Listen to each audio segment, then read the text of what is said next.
Hello, good morning. Paga-Dream, your service. Ito yung update natin yung babuyan natin. Ito yung napier na tinanim ko. After 2 weeks, nakabalik tayo dito sa probinsya. Titignan natin yung mga buntis na baboy natin. Ito yung temporary na bahay ng garahe namin dati. Kamalig ng garahe. So, imbaga ng mga hollow block kasi nagpapabakod tayo. Pinapinturahan. So pasok tayo. Dati nakaligtaan kong ilak to. Hindi pala pwede.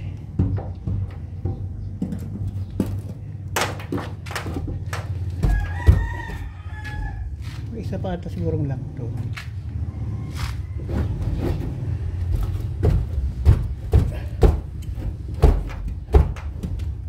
May lock sa kabila. So doon tayo dadaan. Yung mga motor ng ano natin, tagabakod natin. Subukan natin magpapalitada mamaya. Ano, i-vlog ko mga baboy. So punta tayo dito sa kabilang gate. Vlog natin Tindalo. Ito Tindalo galing sa Quezon City, Fairview. So kapag namunga yan, share natin yung bunga.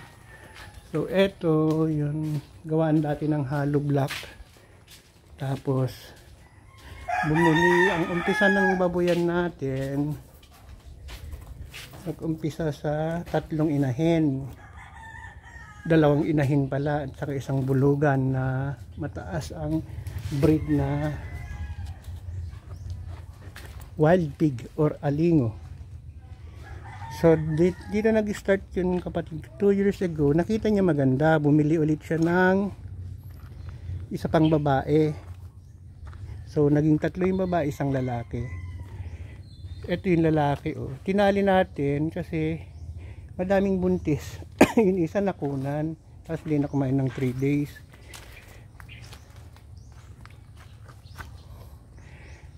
So nag-umpisa, ito yung pinakamalaking lalaki natin, pinakamatanda, 2 years. So may 2 years na siya. So yung 3 babae na asawa niya na halos wild boar, matas ang cross niya sa wild boar, naging 40-50 mahigit.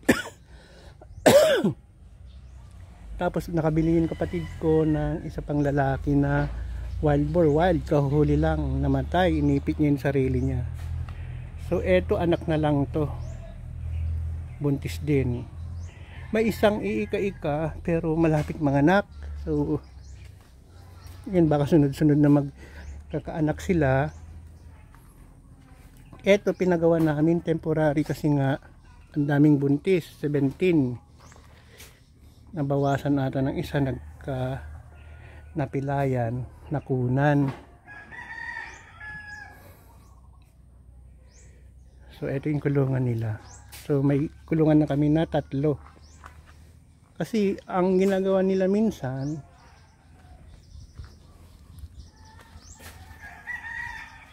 ang mga baboy natin, mga anak kahit saan na lang, mas gusto nila masukal.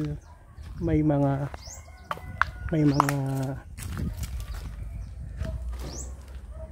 kahoy, ganun, makahoy, gusto nila doon sila mag-aanak.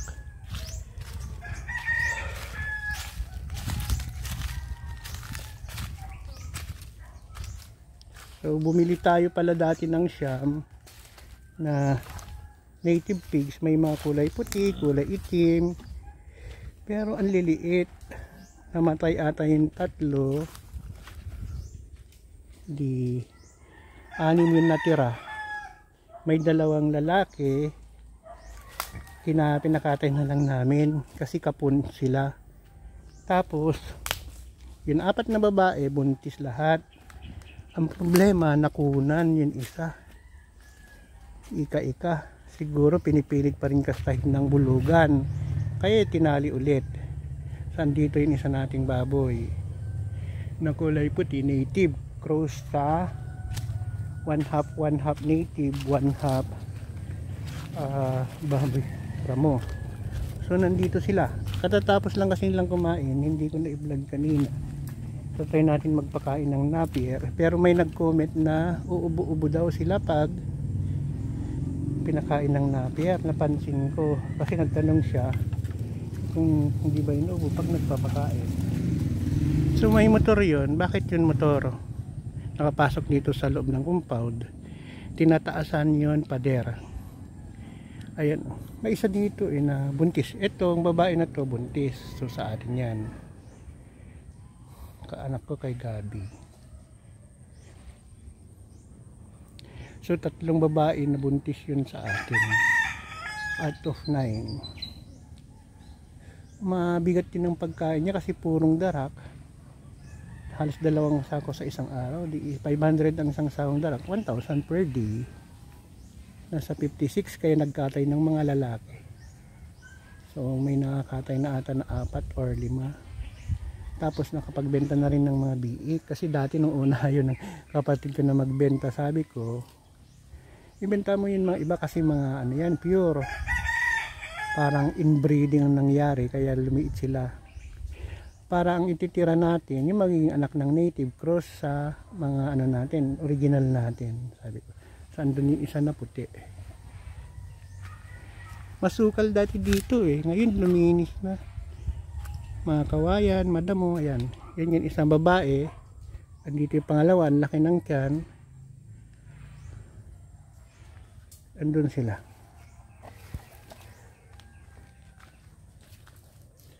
So gusto talaga nila wild, nililinisan nila. Mamamatay na siguro yung bayog. Kasi kakainin nila yung labong So may isang kawayan dito. Tapos yun yun. Ayan, may paliguan sila Ayan, nagkalat sila. Meron pa doon.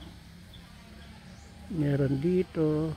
Yan taga ano natin ng bakod. So andito yung iba. Pero mamaya magsilatingan dito. 2 yun matapang Kailangan may stick ka kasi kapag pumunta ka dito susuwagin ka. Pero yung pinakamalaki na bulugan kinali na namin kasi tingin ko madami ng ano yun nire-rape na nakukunan. 3 na ata. Kaya sabi ko yung mga nabili ko ng mga kulay puti na native bago malapit na mga nakikulong para hindi pipilitin ng mga lalaki na kastahin para hindi makunan. So eto ginawa na nilang paliguan, sementado. May isa doon.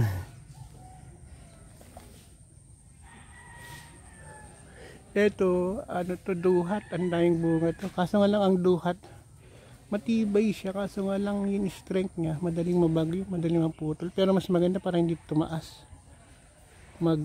Ano ulit yan, magkakaroon ng sanga ulit. Punong-puno to ng bunga kapag namumunga.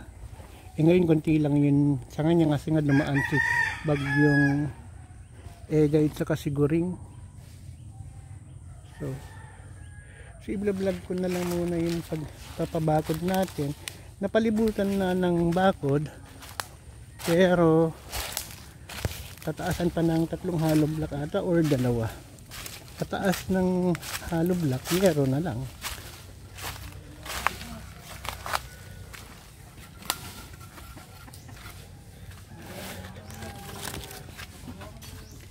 So eto 1, 2, 3, 4, 5, 6 na ano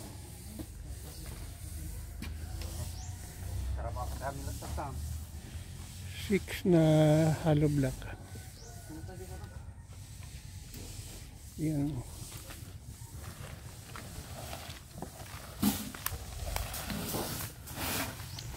Six nakapatong, 7 yung foundation. 1, 2, 3, 4, 5, 6. So yan. Ito yun ang lawak ata nito, 55 by 72 square meter. So roughly nasa 3,000, 4,000.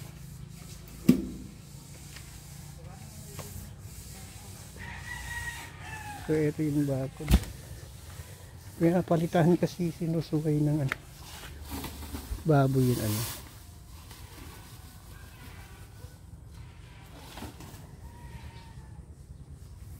Yun, bali-bali ko yun ano. Sinusuway kapag ninapalitan din hollow block sisirain. So ito, andun yung mga baboy natin. Ang cute, puntan natin.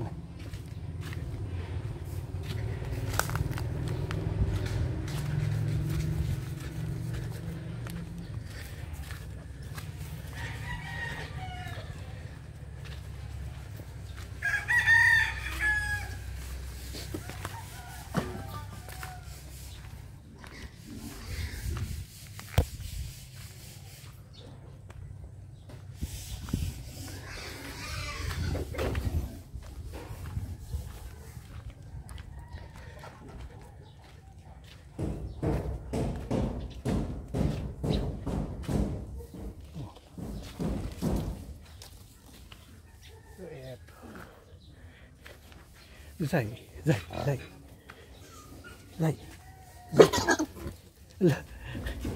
Ito, andito sila. Yan yung mga biik natin.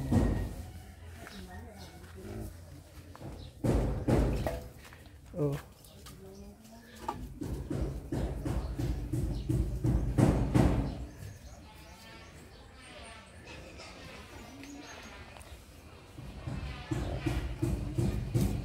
Hindi na tayo makapunta doon kasi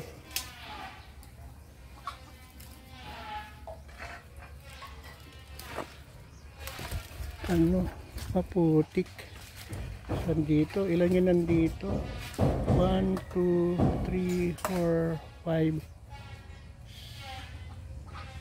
5 yung maliliit, tapos 3 inahin. Puro buntis din, medyo mali kay kailiit.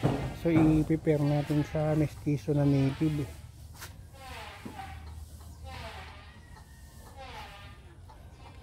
Dating bahay ni Uncle Jet.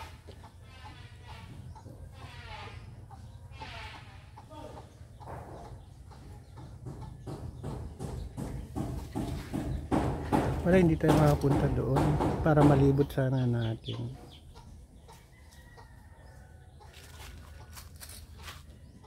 So maluwag, kasya siguro dito 200 or 300. So mamayang hapon magpakain, i-vlog ko ulit para ma-update. May isang malapit na mga anak, baka nanganak na. Ay. So 3 yung babae dito na buntis. 5 yung mga anak nila.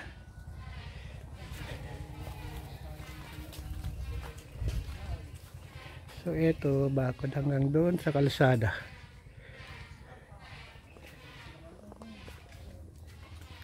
Malilim siguro dito kasi bayabas.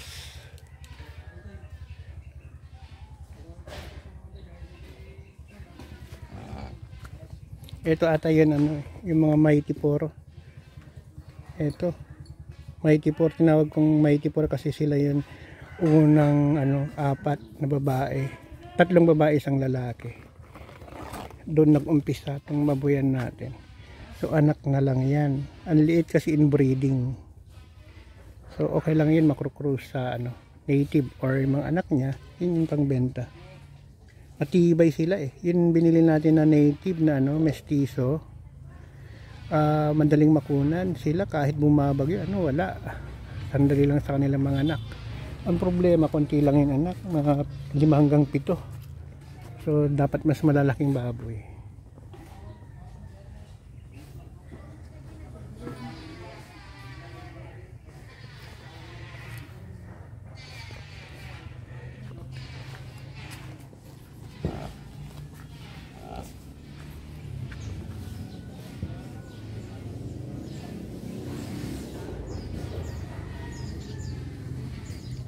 Oh, hello Mighty 4.